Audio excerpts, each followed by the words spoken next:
सबसे पहले तो मैं सभी आयोजकों का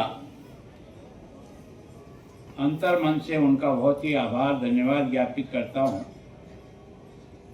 कि प्रभु योग से, मेरे पुण्य से और आपके कहने से मैं इस पवित्र स्थान पर आज उपस्थित हुआ हूँ।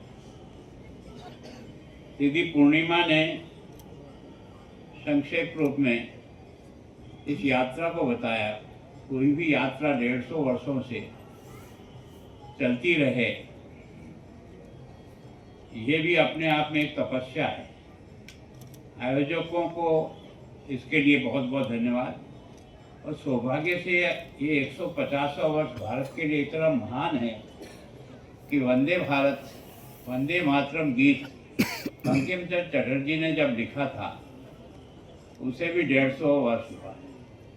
और मैं सोचता हूँ वो गीत नहीं था, वो आज़ादी का एक अभियान का शुरू करने का, लोगों को आज़ादी के लिए सर्वस्व न्यौछावर करने का जज्बा पैदा करने वाला, एक भारत को एक दिशा देने वाला, और भारत की आज़ादी के लिए जिन लोगों ने भी कष्ट भोगते हैं, उन्होंने अगर कोई नारा लगाया है फांसी पे झूलते समय में, तो भारत माता की जय, वंदे मातरम।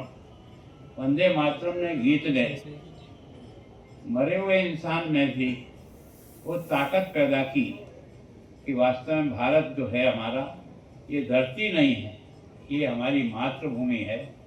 ये हमें सब कुछ देती है, जिसके कारण से हम यहाँ आज इस रूप में खड़े हैं। दूसरा, सरदार वल्लभ भाई पटेल का जन्म का भी 150वां वर्ष है। मैं सोचता हूँ सरदार वल्लभ भाई पटेल नहीं होते तो भारत को जिस ढंग की आज़ादी देकर गए थे, तो आज हमारा भूगोल क्या होता। अगर भारत का आज का भूगोल है तो उसके पीछे किसी एक व्यक्ति की तपस्या और समर्पण और साहस है, वो सरदार वल्लभ भाई पटेल का। तो वास्तव में ये 150वां वर्ष भी अपने आप में भारत के स्वर्णिम इतिहास को लिखने वाला वर्ष कहा जा रहा है। तो मैं सौभाग्यशाली हूँ कि यहाँ आपके बीच में आया हूँ। श्री दीपक बाली जी महासचिव जी, SS अजीमल जी निदेशक, श्री राकेश ठाकुर जी, और आज जो कलाकार यहाँ हैं उनका सबसे ज़्यादा अभिनंदन। कारण क्या कि शास्त्रीय संगीत को बहुत साधना से तैयार किया जाता है। व्यक्ति के समर्पण के आधार पर ये शास्त्रीय संगीत, और हम जो लोग सुनते हैं, भले इसका अर्थ समझे न समझें, पर इसके लय से ऐसे भाव विभोर हो जाते हैं कि हमारे अंदर के तंतु हिलने लगते हैं। शास्त्रीय संगीत एक तरह से आत्मा को उतनी ऊंचाई देता है कि वो सीधा प्रभु से जोड़ने का प्रयत्न करता है। तो वास्तव में ऐसे अवसर पर यहाँ उपस्थित होना, मैं सोचता हूँ ये मेरा सौभाग्य। और जहाँ बाबा हरिवल्लभ जी के बारे में बताया है, तो बचपन में बहुत छोटे थे तभी माता पिता का स्वर्गवास हो गया। तब वो यहाँ अपने नाना के यहाँ करके यहाँ रहते, और नाना उनको बचपन में इस स्थान पर लाते थे। जहाँ तुलजागिरी जी, स्वामी तुलजागिरी जी का ये आश्रम था, और यहाँ वो भजन सुना करते थे। उस भजन की लय ताल ने उनके सारे जीवन को ही बदल दिया, जीवन की दिशा ही बदल दी। तो ये जो ताकत है इस शास्त्रीय संगीत में, वो हमारे देश ने हमेशा, कोई ऐसा समाज नहीं, कोई ऐसा धर्म नहीं है जो अपने संगीत के द्वारा, अगर गुरुवाणी का भी वाचन होता है तो कीर्तन के माध्यम से गुरुवाणी को सुनते हैं। गाने वाला तो भाग्यशाली है ही है, लेकिन सुनने वाला भी बड़ा भाग्यशाली होता है, और वो उसके जीवन को बहुत बड़ा परिवर्तन करता है। मैं सोचता हूँ कि तानसेन का जो संगीत था, उस बारे में कहते थे कि तानसेन जब गाता था तो पशु पक्षी भी इकट्ठे हो जाते, जो एक तरह से हिंसक जानवर होते थे वो भी मंत्रमुग्ध होकर के सुनते रहते थे। अगर बारिश नहीं होती तो मल्हार जब गाते थे तो बारिश हो जाती थी। इसका मतलब प्रकृति का, ईश्वर का और शास्त्रीय संगीत का जुड़ाव इस तरह का रहा है कि वास्तव में व्यक्ति के जीवन में एक तरह ईश्वर से जोड़ने का कोई सबसे सशक्त माध्यम रहा तो ये संगीत रहा है। आसाम में शंकरदेव माधवदेव हुए हैं, उन्होंने भी समाज को जो जागृत किया उस समय में, वो उसका माध्यम यही आधार बनाया था। छोटे छोटे गीत और संगीत के द्वारा समाज को जोड़ने का प्रयास किया। और मैं सोचता हूँ कि आज़ादी के युद्ध में भी जितने लोगों ने समर्पण किया, किसी न किसी ऐसे संगीत और नाटक ने जान भर दी।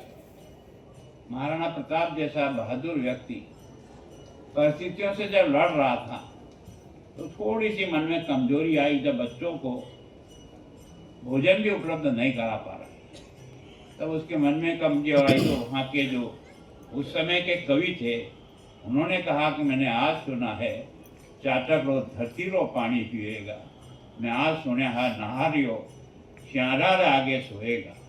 इसका मतलब उनको उन्होंने ललकारा थोड़ा सा, कैसा असंभव है, ये कैसे हो रहा है। तब वापस उन्होंने अपने शौर्य को जगाकर जिस प्रकार का करिश्मा किया, तो ये सब वास्तव में युद्ध भूमि में भी जब जाते हैं और लड़ाई जब होती है तो जो भैरी बचती है ना, वो भी उसी प्रकार से बचती है कि व्यक्ति अपना सब कुछ लगाने पर तैयार हो जाता है। तो वास्तव में ये जो शास्त्रीय संगीत है, ये बहुत बड़ी साधना है। ये सामान्य व्यक्ति के समर्पण नहीं है। शास्त्रीय संगीत तैयार करने के लिए उसके बहुत तपस्या करनी पड़ती, पर हमारा देश बहुत भाग्यशाली है। इस तपस्या में भी लोग लगे हुए हैं वर्षों से।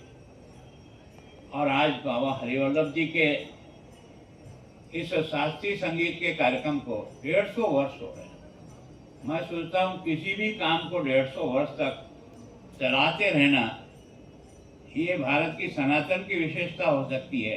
बाकी तो व्यक्ति के साथ काम खड़ा होता है और व्यक्ति के साथ काम चला जाता है। ये बड़ा सौभाग्य है कि व्यक्ति ऐसा कुछ कर जाता है कि आने वाली पीढ़ियां भी उसको अपना काम समझ करके उसको आगे बढ़ाती रहती है।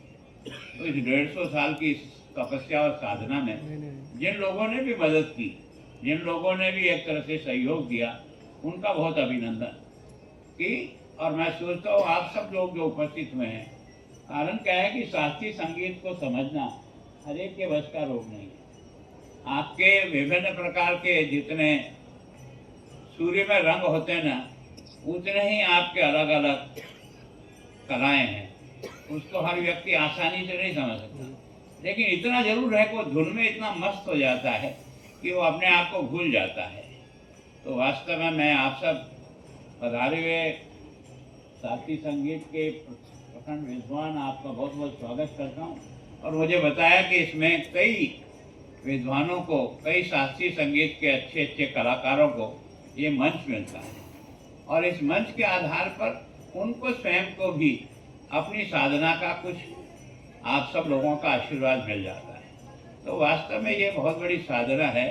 और मैं वास्तव में शीतल जी आपका बहुत धन्यवाद करता हूँ कि आपने मुझे इस कार्यक्रम से जोड़ने का कोशिश की। वैसे तो क्योंकि मुझे आना और जाना दोनों ही बाई रोड ही करना पड़ा, तो वास्तव में थोड़ी सी उम्र के कारण से लोग शायद मुझ पर दया नहीं करते हैं, हुक्म करते हैं, पर मैं हुक्म की पालना करना मैं अपना कर्तव्य समझता हूँ, और इसलिए मैं आपके बीच में उपस्थित हुआ हूँ। आप सबका बहुत बहुत धन्यवाद, बहुत बहुत आभार।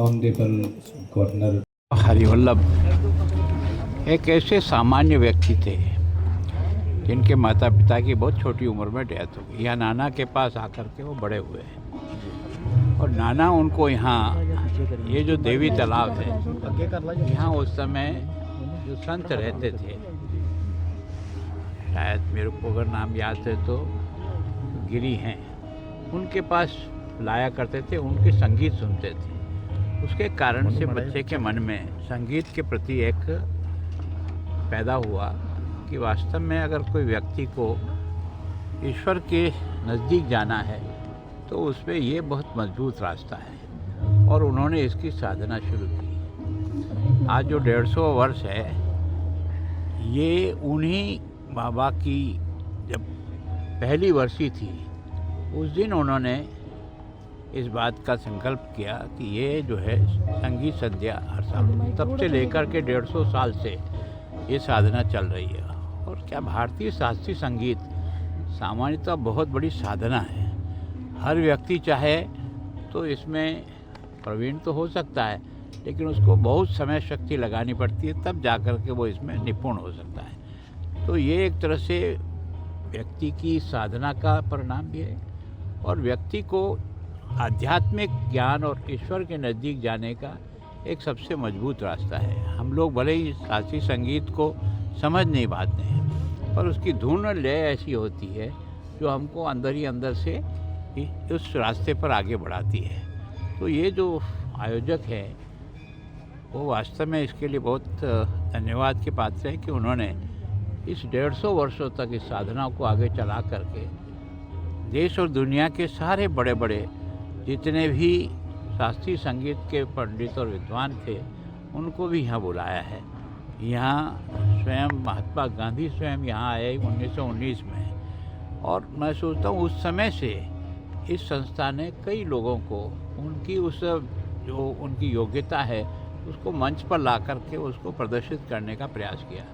आज भी उन्होंने प्रयास किया, और मुझे भी इस कार्यक्रम के आने के लिए शीतलवीर जी ने आग्रह किया था, तो मैं आज उपस्थित हूँ। और मैं सोचता हूँ कि मैं स्वयं भी चाहता हूँ कि व्यक्ति गीत और संगीत के द्वारा केवल और केवल अपनी मानसिक संतुष्टि नहीं करता है, बाकी लोगों को भी ईश्वर की ओर प्रवृत्त करने का लिए बहुत बड़ा मजबूत साधन बनता है। बांग्लादेश में भारतीय की हत्या को लेकर क्या कहना चाहते तो मैं सोचता हूँ कि मेरे विषय जो है ना, इसके बारे में बहुत कुछ कमेंट करने की आवश्यकता नहीं। मैं एक पद पर हूँ, उसकी मुझे हैं? एक कार्यकारिणी सेना ने सर